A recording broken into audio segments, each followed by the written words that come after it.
uxolo nempilo yakho ngoba lithi izwi lenkosi umyumqolelanisi phakathi komuntu noThixo ngumuntu uKristu Yesu ngekwazi ukubona uxolo ungamthandi uKristu.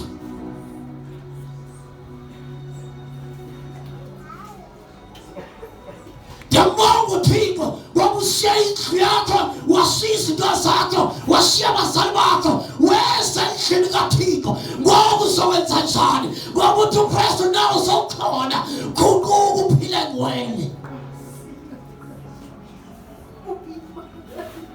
Awungami wakusenzela ifavor Yesu, awungami wakusenzela uYesu ifavor kodwa wenzela wena.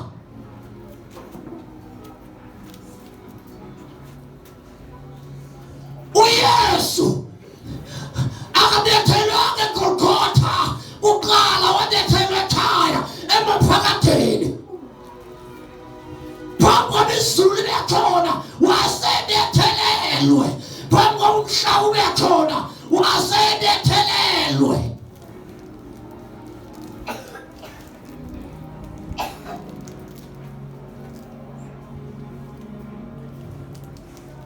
Lena sibone senzeka into eyenzekayo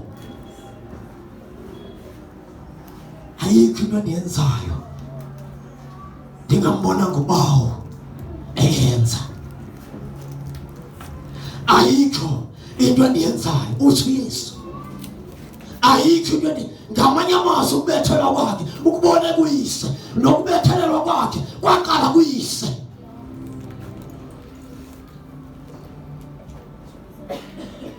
Lensindiso iphilayo namhlanje, lensindiso ibonayo namhlanje ayiyonto yanamhlanje, ikuyaphambi kwabakudala amazulu omhlaba.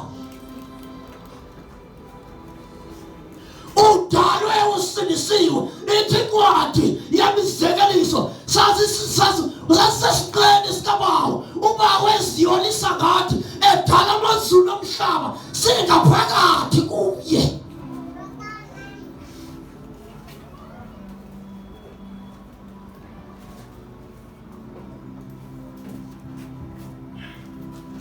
Webpage lomntana, webpage nawane webpage mamake aneva na 32 unganiphiza bantu lo mntwana na 32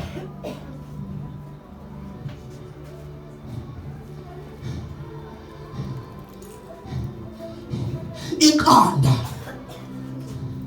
elabanga libe khona umntana libe khonini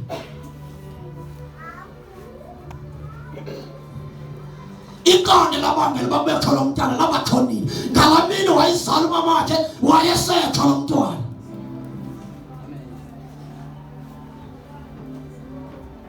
Ngalamini wakuzala umama wakhe lo mntwana wayesetho. Lento ibonayo isuka kwizinto ezingabonakaliyo.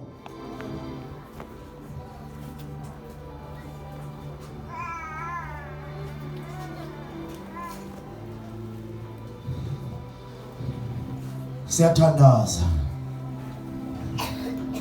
ukuthi uThixo njengomdala ongcwele okuyo uThixo ongcwele ngenxa yesono esaza ngenyoka uEva wasamkela wasidlulisela kuAdam waba ngumoni umuntu. Ndiyavuma uguqukile ngishakulapha kodwa ngokudingeka uvuthulule konke okumelene nenguquko yakho. Uthutshole kwincwadi kaMathewu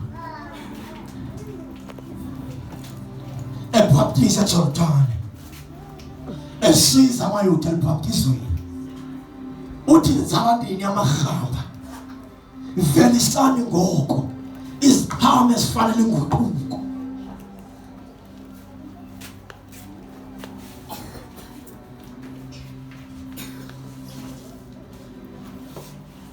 yephi ngoba ba-invite abantu kodwa ba-invite ngubani? Xa besize enkonzweni bebona wena uphila kanje, intoni abayilindeleyo kwelibandla umu-invitela kuyo? Enkosi ngoba umu-invitile uzofika sindiswe, sishumayele aphile ubungcwele, akodlule, othuke. Ngenye imini kwangqina indoda ndikwenye indawo, sishumayela lo Yesu okhululayo. Yaphakama indoda yathi ndafika khona amadoda ebandleni kodwa ejola, ndacinga entsindisweni kuyajolwa. Manifika ngaphakathi kwathethwa ngoYesu ongajonelwayo. Wabe ikhona ihlela esitulweni. Nawe kuzosindisa i-girlfriend yakho ifike ithi wena wasindiswa kuqala kunami kodwa ukujola nami.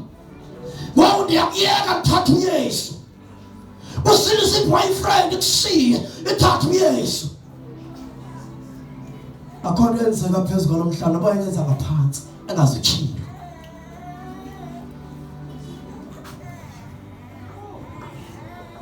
Uthi Thixo nazi na uncwadi waseKorinte ngoba imizimba leyo intempile yokuhlala umoya ongcwele. Nenza izinto zokufebe na ngentempile kamoya ongcwele. Pawulos akusaphinda phakathi kwakho, uphila uKristu. Wena xa ngabe uhamba uyothatha intombazana usindisiwe, awazi ba ujola ngoKristu ngoba kuphila uKristu ngapha. Wenzisa amanyala umoya ongcwele, wenzisa amanyala inkosi yethu uYesu Kristu. Awusazi isono senzayo uba sigqithisile kwaba basezweni ngoba bona bajola bengenayo uYesu. Ngaphakathi kwakhe kukhona umoni wena uhlanjululwa.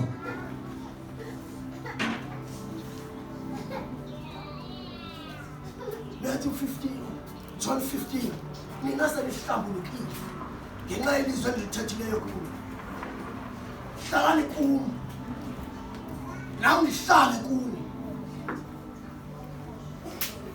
Siyathandaza uYesu ekuvukeni kwakhe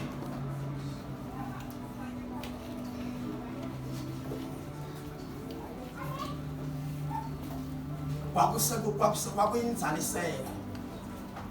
Wayengafi ngenxa yakhe, wayefa ngenxa yoba kubonakala kuSathane uba because uSathane wayengayibhilivi into yobukhona umuntu ongafa asogqiba phila avuke. Ngoba uSathane njengoba wayinikezwe amagunya ezulwini, engilosi yasezulwini amagunya, waba kufutshane noThixo. uThixo wathatha ugqomo wabeka phezu kwakhe uSathane phambi koba benguSathane engulusifa. Yonke into yenza esenza imiracles ezingaphezulu komlinganiselo. Ngoba uThixo anikezele igunya bese kuba mkhulu kunayo. Wathi xa ixabana noThixo wasehamba nezitshixo esehla nazo, kodwa igunya walishiya ngasemva igunya lezitshixo. Wahamba nezitshixo kodwa izitshixo ezingenamandla ezingenakhulu eziphutha. Baphethe intonga zabo ezitshintsha zibe zinyoka, kodwa inyoka ezayintonga zabo zazingenagunya likaThixo. Ngoba uSathane wayekwazi ukuyenza imilingo kodwa engakwazi ukwenza imiqondiso ngoba wayengenagunya lokwenza imiqondiso. Ngoba ukhona umehluko phakathi kwe-magic ne-miracle. Umlingo into eyenziwa ngabantu ebenza imilingo abangaquli Thixo. Imimangaliso yenziwa nguThixo. Umlingo kwinto elingwayo baba ibe ngathi into ethile yifake.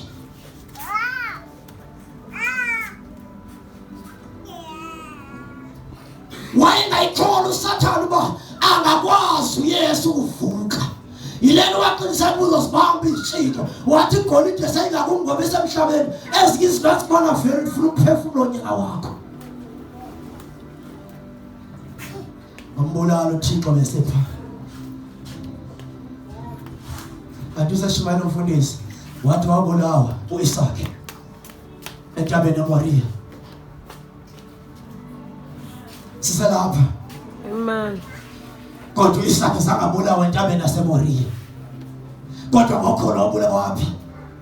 Ngela xesha uThixo ethatha kuIsaka, kanti ethatha kuAbraham, esithi bangabulala uIsaka, already uThixo wasemthela uIsaka. Wasembulele. Waphinde wamvusa. Ilelo mayifika uAbraham efika ezonikela ngayo uIsaka, athi uThixo no nansi imfu. Ukuze lento yakho yensindiso okubona ukufuna ukuphumelele, nikela ngempilo yakho uthi bakunika into zakhe. Mayinikela ngoIsaka, uThixo wathumela imvu yezulu.